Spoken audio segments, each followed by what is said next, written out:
السلام عليكم ورحمة الله وبركاته. أهلا وسهلا بكم في فيديو جديد في مطبخ غزل البنات. النهاردة بإذن الله هنعمل صينية البطاطس بتاعة الصيف. بتاعة الصيف، أيوة بتاعة الصيف. بتاعة الصيف غير بتاعة الشتاء. بتاعة الصيف بقى بنعملها بطريقة سهلة وبسيطة وتبقى خفيفة كده، لأن انتوا عارفين إن الصيف ما بيحب والحر وكده ما بيحبش الصلصة كتير وكده يعني. ماشي. نبدأ بقى مع بعض نقول بسم الله الرحمن الرحيم. هنعملها بطريقة سهلة وبسيطة وفي نفس الوقت طعمها زي العسل. تابعوني لآخر الفيديو، وأتمنى لأول مرة شافني يعمل شير واشتراك في القناة ويشارك القناة بين أصحابه وحبايبه. بصوا بقى، أنا معايا هنا الأول أهوت. طبعا تبقى كلها نايف نايف. الصينية بتاعتي هخرج فيها بصلاية. بسم الله الرحمن الرحيم. اللهم صل وسلم وبارك على سيدنا محمد صلى الله عليه وسلم. هنعملها شوفوا في ثواني اهو.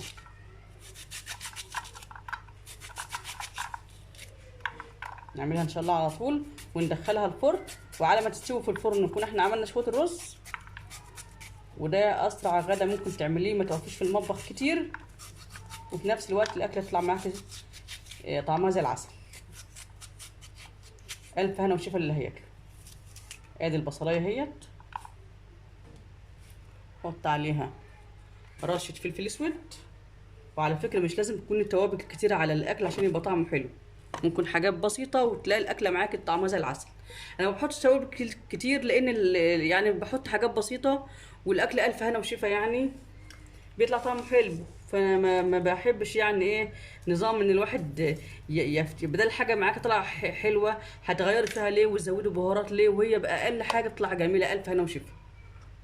فبدل حاجه بتطلع معاك باقل حاجه جميله، فملوش لازمه التغيير يعني، بدل هي طالعه حلوه. كده حطينا لنا البصل اهوت وعليه الفلفل الاسود وعليه الملح. ادعكم مع بعض كده لحد ما البصل اللهم صل على النبي يطلع ميته اهو. البصل طلع ميته. هنجيب البطاطس بتاعتنا. ممكن بقى تعمليها بالبطاطس وممكن تعمليها بالكوسه. الكوسه بيبقى طعمها خطير، تاكليها كده وتبقى ريحتها يعني اللي يشم الريحه اصلا ما يفتكرش انها كوسه، يفتكر انها حاجه فخمه يعني، حاجه ذو مستوى عالي يعني. ادي البطاطس بتاعتنا اهي.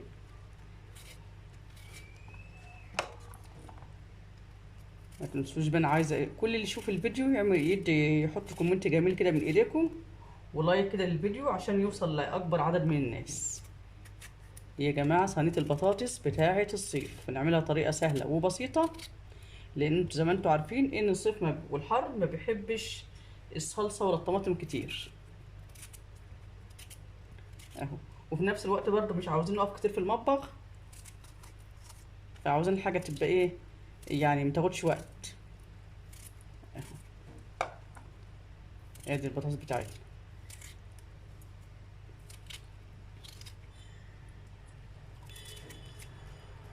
اللهم صل وسلم وبارك على سيدنا محمد صلى الله عليه وسلم. البطاطس اهي. وبعد البطاطس معانا 3 فصوص توم. توم برضو من الحاجات اللي هي بتدي نكهة وتدي طعم جميل للأكل. طيب بس ايه شرايح كده على السريع اهوت اهو. شطة بقى حراقة اهيت، ولو مش عايزاها حراقة خليها باردة عادي يعني، بس الشطة بتدي نكهة وبتخلي طعمها طعم البطاطس حلو. وادي كمان قرن فلفل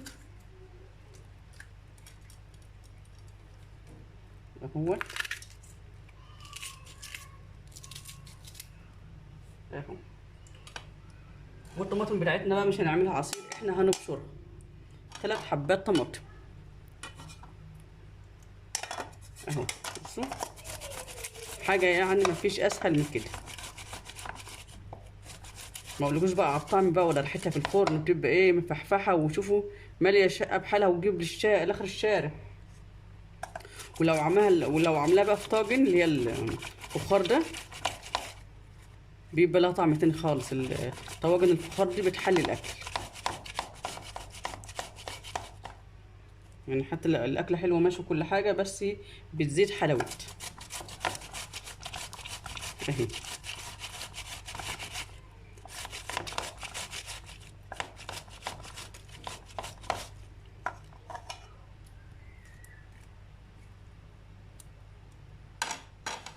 هشطف بس ايدي واجي.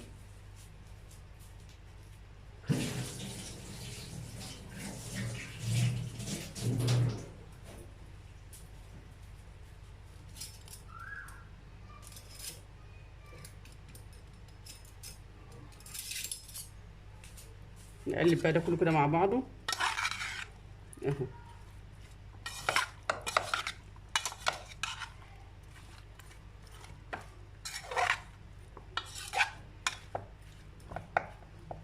وممكن نحط برضو معاها كيس صلصه، ولو انت عايزها صلصه بس من غير الطماطم المبشوره مفيش مشكله، بس احنا بنحط صلصه يعني عشان تعزز اللون يعني اهو. الف هنا وشوف اللي هاكله، بقول لكم طعمها بيبقى عسل. ولو عملت نفس الطريقه كده وفي كوسه، ملكوش بقى على الريحه، ريحه وطعم وعسل. الف هنا وشوف اهي.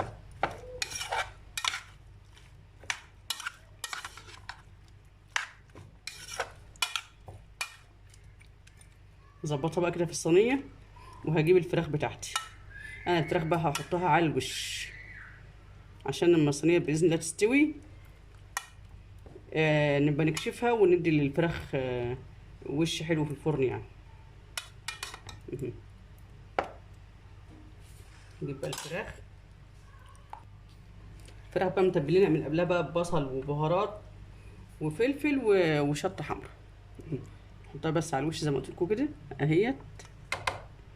اللهم صل وسلم وبارك على سيدنا محمد. الف هنا وشفا، الف هنا وشفا اللي هياكلوا. عشان بس لما ايه شيل بس الجزء ده.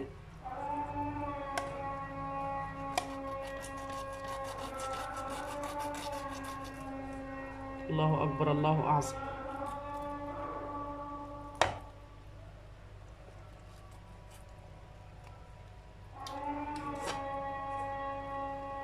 اهو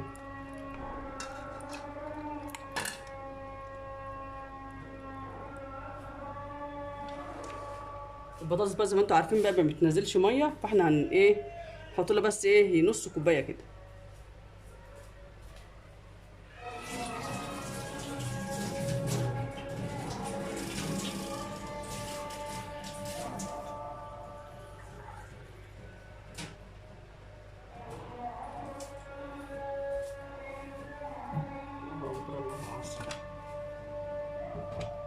ادي ايه يعني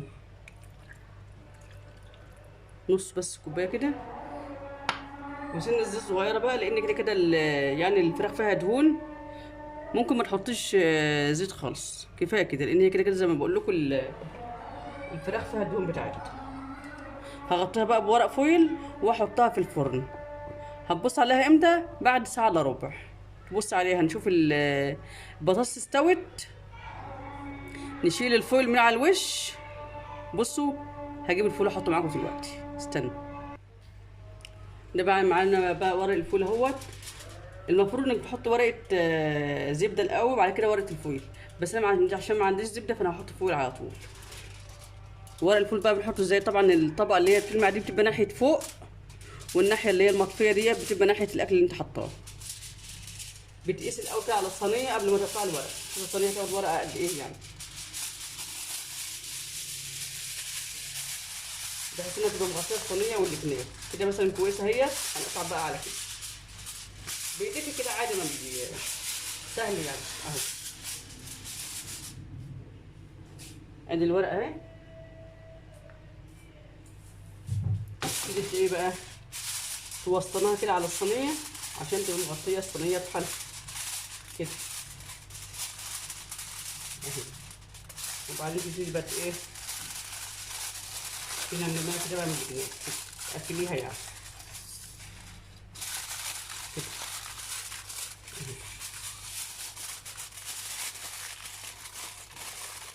اهي. هنحطها بقى في الفرن مسخنينه من قبلها بربع ساعه لمده ساعه الا ربع. وبعد كده شيلي ورقه الفويل وشوف البطاطس بتاعتك كده بالسكينه، لقيتها استوت هنشيل ورقه الفويل وندي الفراخ وش زي ما قلت لكم. الفراخ كده كده يعني الفراخ البيضاء ما بتستحملش بالسوا، يعني ساعه الا ربع دي تكون استوت وشبعت سوا. هنسويها بقى في الفرن، وعلى ما تستوي في الفرن نكون عملنا شويه رز بشعريه. نسويها بقى ونرجع نشوفها مع بعض شكلها عامل ازاي. وده شكل صينيه البطاطس اهو بعد ما طلعت من الفرن، وخدت بقى وش جميل زي ما انتم شايفين اهو. الف هنا وشفا. عملت بقى جنبها شويه سلطه، طبق سلطه يعني، ورز بالطريقه السريعه. الف هنا وشفا اللي هياكله. اتمنى الفيديو بتاع النهارده يكون عجبكم واستفدتوا منه حتى لو بمعلومه صغيره، وما تنسوش تعملوا لايك وشير وتسيبوا لي كومنت حلو. السلام عليكم، مع السلامه.